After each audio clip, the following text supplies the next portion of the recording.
جیسے سلام کرنا شعائر اسلام ہے، مسلمان ہونے کی علامت اور عزت ہے، اسی طرح اس کا احترام بھی ہے۔ سلام کریں تو اس میں ایک دوسرے کا احترام بھی کریں۔ اسی طرح سلام میں پہل کرنا یہ اللہ کے قرب کا ذریعہ ہے۔ پھر سلام میں بہتر سے بہتر انداز اپنانا، یعنی سلام دعا ہے، اس میں زیادہ سے زیادہ دعا دینا، السلام علیکم ورحمۃ اللہ وبرکاتہ، یہ افضل ہے۔ جواب اس سے بھی بہتر دینا، یہ افضل ہے۔ پھر سلام میں مصافحہ کرنا، ہاتھ میں ہاتھ ڈالنا، پھر دونوں ہاتھوں سے سلام کرنا، یہ افضل ہے۔ اس میں برکت بھی ہے، اس میں محبت بھی ہے، بلکہ سلام سے محبت ہوتی ہے، محبت سے ایمان نصیب ہوتا ہے، ایمان کی وجہ سے جنت نصیب ہوتی ہے۔ گویا سلام کرنا ہی جنت کا راستہ ہے۔ اس لیے رسول اکرم صلی اللہ علیہ وسلم نے فرمایا بہترین اسلام کھانا کھلانا اور افضل ترین اسلام سلام کو عام کرنا ہے، ہر واقف ان واقف، آپ کسی کو جانتے ہیں یا نہیں جانتے، واقف ہے یا اجنبی ہے، ہر کسی کو سلام کرنا اور سلام عام کرنا، یہ اسلام کا تقاضا ہے۔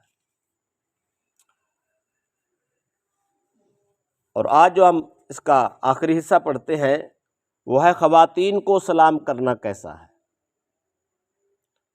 پہلی بات تو یہ ہے، یہ شعائر اسلام سے ہے،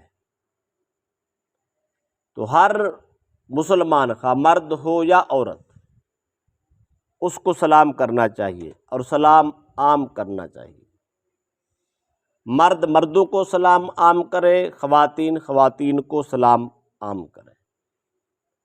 اور جو محرم رشتے ہیں جن سے نکاح جائز نہیں ہے، ان کا حکم بھی مردوں جیسا ہے۔ جیسے مردوں کو سلام عام کرنے کی اجازت ہے، اپنے محرم رشتوں کو، ماں کو، بیٹی کو، بہن کو، خالہ کو، سالی کو، ساس کو، یہ جو قریبی رشتے ہیں ان کو بھی سلام عام کرنے کی اجازت ہے۔ اس میں وہی برکت ہے، وہی رحمت ہے، وہی محبت ہے، وہی ایمان ہے۔ رہ گیا اجنبی اور غیر محرم رشتے، اس کی دو کیٹیگری ہے، ایک اجتماعی صورت ہوتی ہے اور ایک انفرادی صورت ہوتی ہے۔ اجتماعی صورت یہ ہوتی ہے، آپ گئے، خواتین کا اجتماع تھا اور محفل تھی، 10 12 15 20 100 50 خواتین بیٹھی تھی، ان سب کو اجتماعی سلام کر دینا، اس میں حرج نہیں ہے۔ کیوں؟ اس لیے کہ اس میں فتنہ نہیں ہے، فتنے کا خدشہ نہیں ہے۔ انفرادی طور پہ سلام کرنا، اس کی پھر دو کیٹیگری ہے۔ اگر ایک ہی خاتون ہے، اس کو سلام کرنا ہے تو اس کو دیکھیں گے اس کی عمر کتنی ہے۔ عمر رسیدہ خاتون ہے، ماں کی جگہ پہ ہے، دادی کی جگہ پہ ہے، نانی کی جگہ پہ ہے، اور اس عمر کے حصے میں ہے کہ اس کو سلام کرنے سے اس کا احترام بڑھتا ہے، اس سے محبت بڑھتی ہے، اس میں فتنے کا کوئی خوف اور خطرہ، ڈر نہیں ہے، گناہ کا کوئی خدشہ اور راستہ نہیں کھلتا، تو ایسی خاتون کو سلام کرنے کی اجازت ہے۔ ہاں، اگر وہ خاتون جوان ہے، اس کو سلام کرنے یا اس کو جواباً بلوانے میں فتنہ ہے، گناہ کا خدشہ ہے، شیطانی عمل کا دخل ہے، تو ایسے کام سے منع۔ امام مالک رحمۃ اللہ علیہ سے پوچھا گیا، آپ نے یہی جواب دیا، آپ نے فرمایا اگر فتنے کا خدشہ ہو تو پھر سلام کرنے کی اجازت نہیں ہے، خواہ وہ رشتہ دار کیوں نہ ہو۔ ہمارے ہاں جو ہے وہ عمومی طور پہ کافی حد تک رشتہ داری ہوتی ہے، جسم کا آنا جانا بغیر کسی پردے کے، پھر مل بیٹھنا، گپ شپ لگانا، یہ عام ماحول ہے۔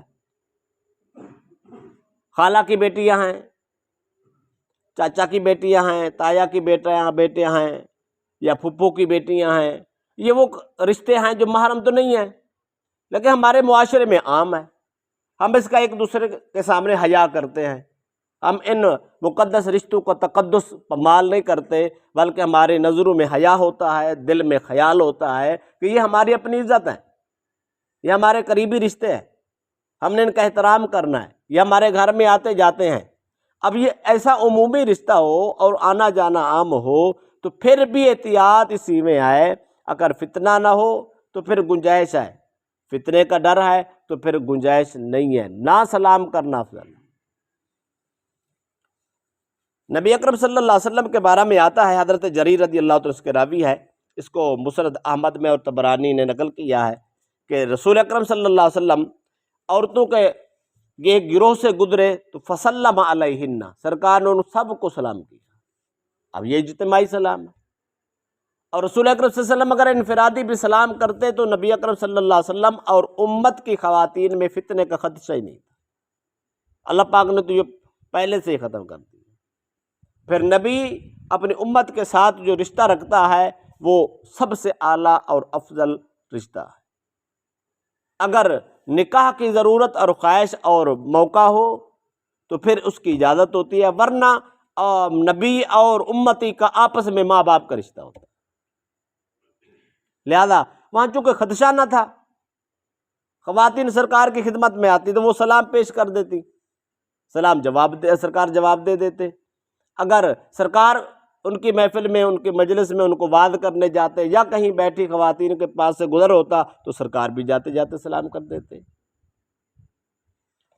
حضرت سہل بن سعد رضی اللہ تعالیٰ فرماتے ہیں، ہم جمعہ پڑھنے جاتے صحابہ کرام تو ہمارے راستے میں ایک خاتون تھی، وہ ایک باغ میں رہتی تھی، چقندر جو ہے نا وہ وہاں سے لیتی تھی اور وہ جو پیستی تھیں، جو پیس کر چقندر بنا کر ان کو آپس میں مکس کرتے خوراک بنا دیتی۔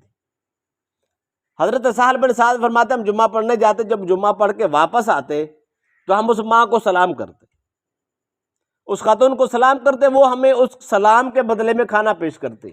وہ کھانا بنا کے رکھا ہوتا، ان کو پتہ ہوتا کہ یہاں سے صحابہ نے گزرنا ہے تو انہوں نے سلام کرنا ہے، تو میں نے ان کو کھانا کھلایا۔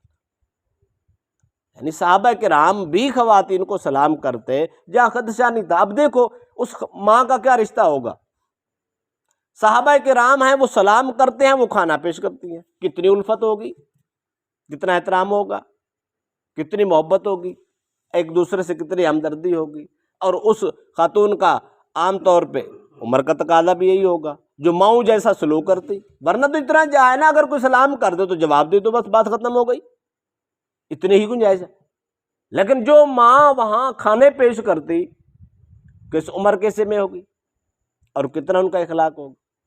اگر عمر کے اس حصے میں کوئی خاتون ہے، ہمارے یہاں عام دیکھ لو کچھ گھروں میں بیویاں کام کرتی ہیں، وہ تقریباً عمر رسیدہ ہوتی ہیں اور ان کے ساتھ ماؤں والا اخلاق ہوتا ہے اہل خانہ کا۔ اگر کہیں جوان بھی کوئی کرتی ہو تو وہ ان کو بھی باجی بلا کے کہتے ہیں، بہن بلا کے کہتے ہیں، ان کو پتہ ہے اس نے ہمارے گھر میں رہنا ہے تو اس کی عزت کا تحفظ بھی ہم نے کرنا ہے، وہ عزت کا تحفظ کر رہے ہوتے ہیں۔ اور اس کو اگر جس کے ساتھ اٹھنا بیٹھنا ہے، سارے معاملات ہو رہے ہوتے ہیں، اس کو کوئی سلام کرتا ہے اور اس کی عزت کا خیال کرتا ہے تو اس کو گنجائش ہے، ورنہ نہیں۔ یعنی ہر وہ جگہ جہاں خواتین کو سلام کرنے میں فتنہ ہو، خدشہ ہو، شیطانی حملے کا ڈر ہو، عزت کا تحفظ نہ رہتا ہو، وہاں منع ہے، اور جہاں اجازت اس کی اجازت ہے۔ امام احمد بن حنبل رضی اللہ تعالیٰ سے ان کے بیٹے نے پوچھا تھا، آپ نے بھی یہی فرمایا تھا، آپ نے فرمایا تھا اگر خاتون عمر کے آخری حصے میں ہو، جہاں فتنے کا خدشہ نہ ہو، گناہ کا ڈر نہ ہو، شیطانی فطور کا مسئلہ نہ ہو تو وہاں اجازت ہے، اگر ایسا مسئلہ ہے تو پھر اجازت نہیں ہے۔ یعنی تقوی، پرہیزگاری، جتنا بھی انسان بچ سکے اس کو بچنا چاہیے۔